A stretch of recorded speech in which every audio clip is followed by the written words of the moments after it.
సంధ్య థియేటర్లో తొక్కిసలాటపై హైదరాబాద్ పోలీసులు సీరియస్ అయ్యారు. హైదరాబాద్లోని ఆర్టీసీ క్రాస్ రోడ్ వద్ద ఉన్న సంధ్య థియేటర్లో పుష్ప ప్రీమియర్ షో సందర్భంగా తొక్కిసలాట జరిగింది. సినిమా చూసేందుకు వెళ్లి తొక్కిసలాటలో మహిళ ప్రాణాలు కోల్పోయింది. ఆమె కుమారుడి పరిస్థితి విషమంగా ఉంది. మృతురాల్ని దిల్సుఖ్ నగర్కు చెందిన రేవతిగా గుర్తించారు. తన భర్త 2 పిల్లలతో కలిసి సంధ్యా థియేటర్లో సినిమా చూసేందుకు వెళ్ళింది. ఆ సమయంలోనే అల్లు అర్జున్ థియేటర్ వద్దకు చేరుకున్నాడు. దీంతో అల్లు అర్జున్ను చూసేందుకు అభిమానులు ఒక్కసారిగా ఎగబడ్డారు. ఈ క్రమంలోనే తొక్కిసలాట జరిగింది. రేవతి, ఆమె 9 ఏళ్ల కుమారుడు సొమ్మసిల్లి పడిపోయారు. వెంటనే ఆసుపత్రికి తరలించగా చికిత్స పొందుతూ మహిళ చనిపోయింది.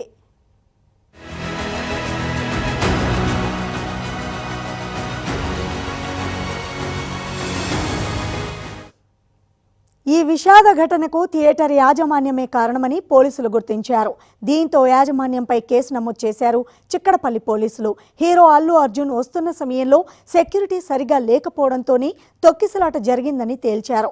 బెనిఫిట్ షోకు భారీగా అభిమానులు వస్తారని తెలిసినా థియేటర్ యాజమాన్యం ఎలాంటి ముందస్తు చర్యలు తీసుకోలేదు. దీంతో యాజమాన్యంపై కేసు నమోదు చేశారు పోలీసులు.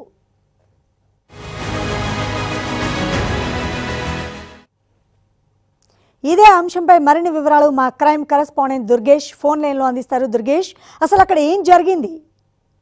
నిన్న దేశవ్యాప్తంగా బెనిఫిట్ షో ప్రారంభమైనటువంటి పుష్ప 2 సినిమా ఏదైతే రిలీజ్ అయిందో దాంట్లో భాగంగా సంధ్యా థియేటర్కు మెయిన్ థియేటర్ కావడంతో సంధ్యా థియేటర్కు అల్లు అర్జున్ రావడంతో అక్కడ భారీగా పబ్లిక్ చేరుకోవడం జరిగింది. అక్కడ ప్రేక్షకులు భారీగా చేరుకున్న తరుణంలోనే సరైన ప్రికాషన్స్ తీసుకోకపోవడము, అదేవిధంగా పోలీసులు అక్కడ వచ్చినట్టు క్రౌడ్ ను కంట్రోల్ చేయలేక పరిస్థితిలో లాఠీ చార్జ్ జరిగింది. లాఠీ చార్జ్ లో భాగంగా తొక్కిసలాట జరిగినది. ఆ తొక్కిసలాటలో గాయపడ్డటువంటి చిన్నారులు, మహిళలు కూడా గాయపడ్డారు. రేవతి అనే మహిళ కూడా తీవ్రంగా తొక్కిసలాటలో దెబ్బలు తగ్గడంతో ఆమె హాస్పిటల్ తరలించి ట్రీట్మెంట్ తీసుకుంటే ఆమె చనిపోయిన పరిస్థితి.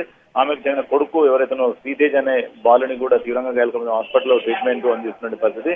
ఇదంతా కూడా పోలీసులు కూడా నిన్న ఆల్రెడీ చూసినటువంటి పరిస్థితి చూస్తే మొత్తం సంధ్యా థియేటర్ యాజమాన్యంపై కూడా కేసు నమోదు చేసిన పరిస్థితి. ఎందుకంటే అక్కడ ఆల్రెడీ క్రౌడ్ ఉంటుంది, ఫస్ట్ బెనిఫిట్ షో ఉంటుంది కనుక అక్కడ హీరో వస్తుంది అన్నప్పుడు ఖచ్చితంగా వాళ్ళ పోలీసులకు సమాచారం ఇవ్వాల్సిన పరిస్థితి ఉంటుంది. అదేవిధంగా క్రౌడ్ ను కంట్రోల్ చేసే పరిస్థితి ఉంటుంది. ఎట్లాంటి క్రౌడ్ కంట్రోల్ చేయడానికి పరిస్థితి లేని సమయంలోనే అల్లు అర్జున్ వస్తున్న సమాచారం ఇవ్వడంతో పోలీసులు అక్కడ పరిస్థితిని బట్టి అప్పుడే స్పాట్ కు చేరుకొని కంట్రోల్ చేసే ప్రయత్నం చేశారు. అదేవిధంగా తొక్కిసలాట జరిగింది కనుక ఆ మహిళ మృతి చెందినటువంటి పరిస్థితి ఉన్నది. కానీ ఇదంతా కూడా థియేటర్ యాజమాన్యము నిర్లక్ష్యంగా వ్యవహరించడము, అదేవిధంగా ఫ్యాన్స్ అక్కడ ఎక్కువగా అత్యుత్సాహం హంగం చేయడంతో పాటు కూడా ఆ పోలీసులు అక్కడ పరిస్థితి కంట్రోల్ చేసే పరిస్థితి లేకపోవడము, అదేవిధంగా అల్లు అర్జున్ వస్తున్నట్టు కూడా సరైన సమాచారం లేకపోవడమా లేకుంటే పోలీసుల తప్పిదమా అనేది కూడా చూస్తే ఒక నిండు ప్రాణము బలిగా ఉన్నట్టు పరిస్థితి కనిపిస్తుంది. కనుక అక్కడ మీ మూవీగా ఏదైతున్నారో మైత్రి విమర్శలు వాళ్ళ మీద కేసు నమోదు చేస్తామని పోలీసులు చెప్తున్నారు. ఇప్పుడు ప్రస్తుతానికి అయితే సినిమా థియేటర్ యాజమాన్యం పైన కేసు నమోదు చేశారు. అదేవిధంగా అక్కడ వచ్చినటువంటి హీరో ఎవరైతే హీరో పైన కూడా క్రిమినల్ కేసు పెట్టాలి, హీరోను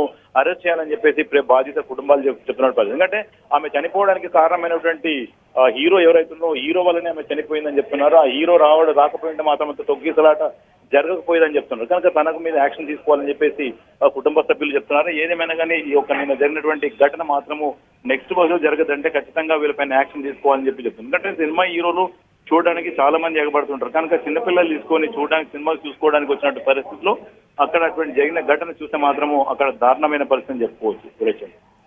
రైట్, థ్యాంక్ యూ దుర్గేష్.